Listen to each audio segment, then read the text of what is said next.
Urgente. Um áudio revelador de um ex-assessor de Alexandre de Moraes expõe uma trama sombria de manipulação política e abuso de poder.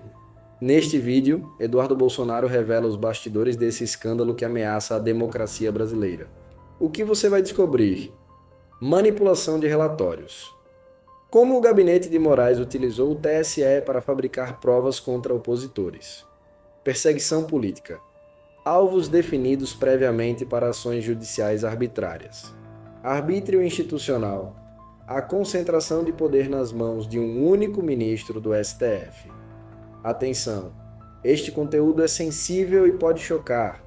Prepare-se para uma análise profunda e sem censura de um dos maiores escândalos da história recente do Brasil. Meus amigos, eu vou botar um áudio que está circulando muito na rede social que demonstra o ambiente de trabalho do Alexandre de Moraes e conecta estritamente, diretamente com o livro Ponerologia, Psicopatas no Poder, do polonês Lobachevsky. Dá uma olhada aqui.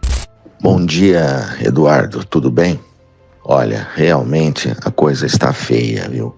Eu não estou aguentando mais em termos físicos, psicológicos, emocionais. Eu não consigo dormir sossegado, eu não tenho tranquilidade.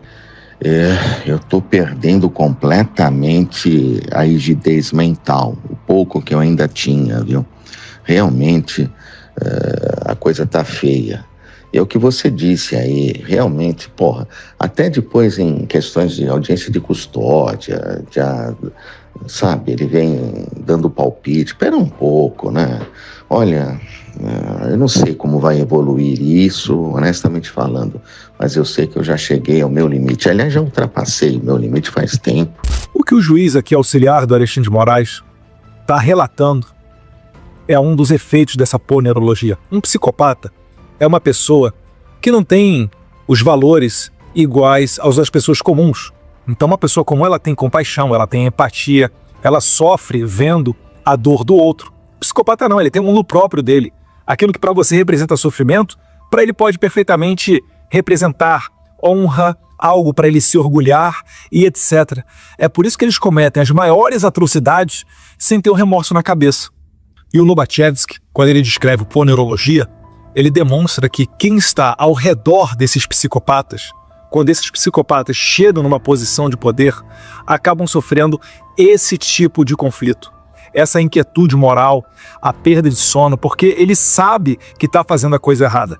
O juiz aqui, o Ayrton Vieira, junto também com o outro, o Marco Antônio Vargas, e também, por que não, o Eduardo Tagliaferro, que é com quem o juiz Ayrton Vieira está conversando aqui nessa chamada, todos eles provavelmente sofriam dessa consequência da psicopatia do Alexandre de Moraes.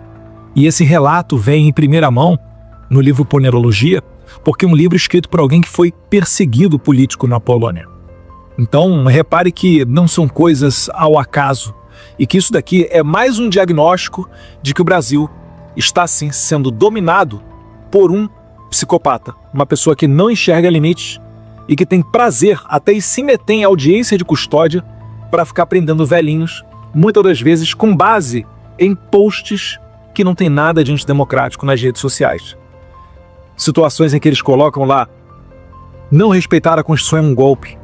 Pessoas foram presas por causa de terem postado isso. Ou melhor, foram presas no 8 de janeiro e depois a liberdade provisória pedida pela PGR não foi respeitada com base nisso.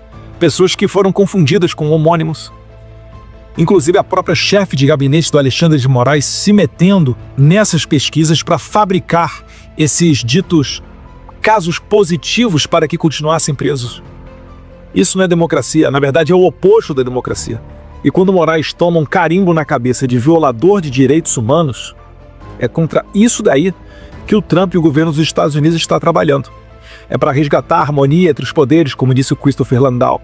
É para cercear essas violações de direitos humanos e para que o Brasil possa ter minimamente uma democracia saudável, com instituições livres para poderem bem fazer funcionar esse sistema.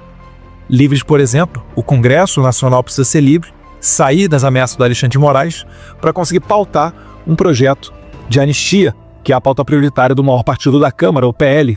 E é que agora eu estou numa situação, Eu havia pensado, já tinha decidido antecipar a minha passagem, né? Eu falei, bom, agora que a temperatura vai diminuir, etc, etc. Só que voltou a subir de uma forma exponencial. E agora eu fico constrangido de antecipar qualquer coisa, porque passaria a impressão de que eu estaria saindo, pulando do barco justamente no momento talvez de maior tempestade. Isso eu acho desagradável, eu não faria, né? Deixando, no caso, o ministro na mão. Mas está muito, muito, muito difícil. Minha família está sendo extremamente prejudicada. E toda essa situação... Ele está pagando o preço da psicopatia do Alexandre de Moraes. Além de tudo, né, do trabalho, porque se a situação do trabalho fosse boa, tudo bem. Mas essa situação, sabe, pressão para tudo quanto é lado, cobrança, o que a gente fala não tem crédito, tudo para anteontem. Estamos cercados também de gente que... Repara só, ele está descrevendo que ele está sofrendo também com a pressão popular, com a pressão, muitas das vezes, de matérias da imprensa. É por isso que o Moraes tenta censurar as tias do Zap, tenta censurar as imprensas, mesmo que seja necessário utilizar sua criatividade para fechar revistas e etc. É por isso que ele persegue autoridades como deputados federais, para dar o exemplo que não pode haver uma voz para se insurgir contra a ditadura dele. Como você escreveu aí em cima, sabe? Então é muito difícil, muito difícil. Tá aí, pessoal. Meu conselho para você, preserve a sua saúde, não trabalhe com psicopatas e a gente segue adiante aqui para virar essa página do Brasil, para resgatar a normalidade, a democracia, as instituições de verdade, não apenas como um discurso para dar boca para fora, como se fosse útil, né, você prender senhorinhas acusando-as de golpe de Estado que jamais poderia ter acontecido, para justificar uma narrativa que favoreça, no caso aí, a esquerda, retirando o maior líder da oposição, Jair Bolsonaro, na verdade o único líder nacional que leva a população para a rua, mesmo sem ter rede social e ficando dentro da sua casa, para retirar essa pessoa do tabuleiro político, no caso das eleições do ano que vem. Um abraço, fiquem com Deus. E aí, percebeu a podridão que rola por trás do STF? Se você quer continuar sabendo a verdade que a mídia esconde, smash no like, se inscreve agora e ativa o sininho, porque aqui não tem censura, só informação que eles não querem que você veja. Compartilha esse vídeo antes que eles tentem enterrar mais essa bomba. Até o próximo vídeo.